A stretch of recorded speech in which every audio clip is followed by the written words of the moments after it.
बिस्मिल्लाहिर्रहमानिर्रहीम। 12th class का mathematics और सर्कल वाला चैप्टर है।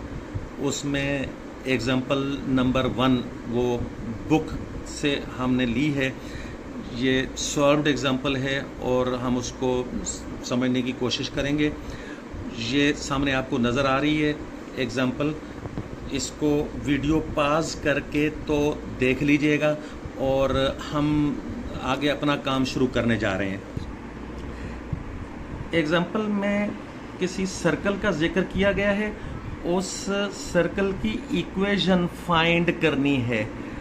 उस इक्वेशन को फाइंड करने के लिए हमने यहाँ पर डेटा लिखा हुआ है। ये देखिएगा, सेंटर ऑफ द सर्कल ये दिया हुआ है एग्जाम्पल में, यानी क्वेश्चन में। सेंटर ऑफ द सर्कल जिस पॉइंट पर मौजूद है वो पॉइंट है 4 एंड -2। उसके कोऑर्डिनेट्स हैं। हमने क्या किया है कि इन कोऑर्डिनेट्स को वो जनरलाइज्ड वे में लिख दिया सामने, यानी AB लिख दिया। आप देखेंगे कि ये काम आएगी चीज़। उसके बाद रेडियस जो है वो 8 यूनिट जो है वो रेडियस दिया हुआ है क्वेश्चन के अंदर, एग्जाम्पल के अंदर। तो 8 यूनिट का मतलब है वो 8 सेंटीमीटर हो सकता है, 8 यानी 8 मीटर हो सकता है। तो बस कुछ भी हो, चाहे मिलीमीटर हो, सेंटीमीटर हो, मीटर हो, इंच हो, तो ये 8 यूनिट जो है वो रेडियस है। उसको हमने ये R से शुरू किया है, R से शो किया है। फिर इक्वेशन ऑफ द सर्कल उसको हमने फाइंड करना है, तो इसलिए क्वेश्चन मार्क लगाया है। अब आप देखिए, यहां से हमने अपनी यानी ये स्टार्टिंग की है। We use the equation of the circle with its centre at this point. वो पिछली वीडियो में बता चुका हूं कि ये AB जो है किसी सर्कल का सेंटर हो इस पॉइंट पर, तो उसकी इक्वेशन ये हुआ करती है। मैं पढ़कर सुना देता हूं। ये x - a का whole square plus y - b का whole square equals to r squared.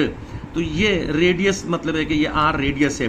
तो ये इक्वेशन पिछली वीडियो में आपको बताई जा चुकी है 12th क्लास के सर्कल वाले चैप्टर में। अब हम क्या करने जा रहे हैं कि ये देखिएगा, पुटिंग द वैल्यूज रखना है। इस इक्वेशन में डेटा में से वैल्यूज निकाल कर रखेंगे, बिल्कुल ऐसे कि जैसे 10th क्लास की फिजिक्स में चीज़ों को, मतलब है कि न्यूमेरिकल प्रॉब्लम्स को, और 11वीं 12वीं की फिजिक्स में भी ऐसा किया जाता है कि न्यूमेरिकल प्रॉब्लम्स को सॉल्व करने के लिए डेटा में से वैल्यूज निकाल कर तो इक्वेशन में रख देते हैं और वो चीज़ सॉल्व हो जाती है। तो यहाँ देखिएगा, पुटिंग द वैल्यूज, ये वाली इक्वेशन में वैल्यूज रखनी है।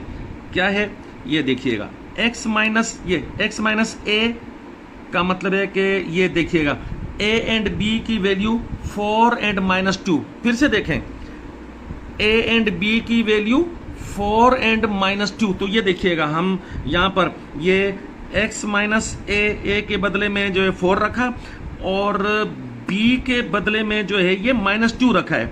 तो ये देखिएगा, x - a के बदले में 4 रखा और प्लस करके स्क्वायर लगाने से बाद यानी प्लस करके फिर y - b। तो b के बदले में ये देखिएगा, b के बदले में हमने b की वैल्यू ये -2 रखी है, ये देख लें।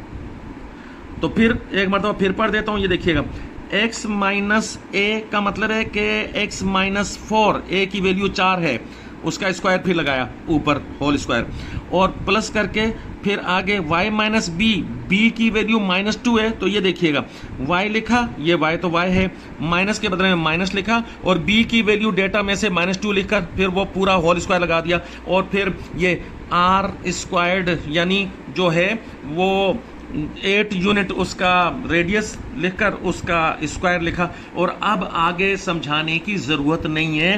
तो ये सॉल्व करने से ये बनेगा और इसके बाद जो है वो आगे नेक्स्ट में आपको दिखला देता हूँ, वो हमने लिख के रखा हुआ है। तो ये देखें, ये इसको सॉल्व करने से ये बन जाता है, हमने पहले लिख के रखा हुआ है, पहले सॉल्व करके रखा हुआ है। तो क्या बन गया, x squared plus y squared minus 8x plus 4y minus 44 equals to 0। ये आंसर आ गया है। पूछा यह गया था कि सर्कल की इक्वेशन को फाइंड करो, तो वो फार्मूला पहले से, मतलब ये देखें, ये देखें, ये वाला फार्मूला हमने पहले से बताया और इसमें वैल्यूज डालकर, तो मतलब है कि आखिरी आंसर हमारे पास ये आ गई, सर्कल की इक्वेशन आ गई, और ये वाला जो है वो क्वेश्चन सॉल्व हो गया। अब हम दूसरे क्वेश्चन की तरफ चलेंगे। नेक्स्ट एग्जांपल है एग्जांपल नंबर 2। ये हमने बुक से ली है, ये भी आप देख सकते हैं। इस वीडियो को पॉज करके तो अच्छी तरह से क्वेश्चन को देख लें, और उसके बाद हम मतलब है कि आगे इसको भी सॉल्व करने जा रहे हैं।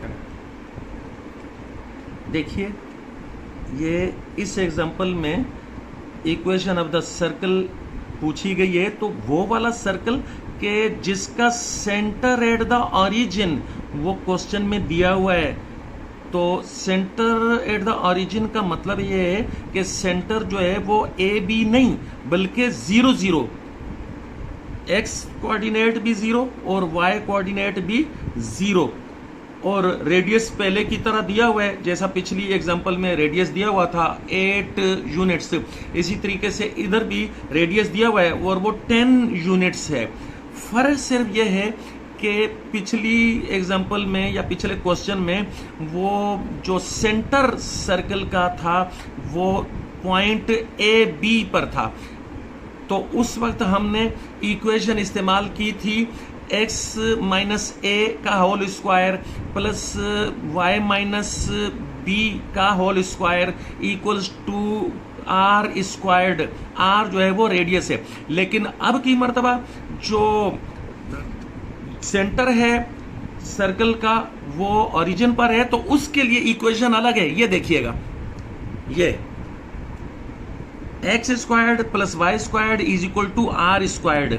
ये इक्वेशन उस सर्कल की है कि जिस सर्कल का सेंटर जो है वो ओरिजिन पर होता है, 0 0 पर होता है, जो कि मैं पहले बता चुका हूं। ये देखिएगा, ये वाला। अब आते हैं कि सॉल्व करते हैं जी। ये इन दिस केस, इस केस में वी यूज द इक्वेशन, वही इक्वेशन जो इस्तेमाल करेंगे वो 0 0 वाली इक्वेशन इस्तेमाल करेंगे। तो वो सेंटर जो है वो सर्कल का ओरिजिन पर है, तो उसके लिए ये इक्वेशन हम इस्तेमाल करते हुए तो वैल्यूज डालेंगे।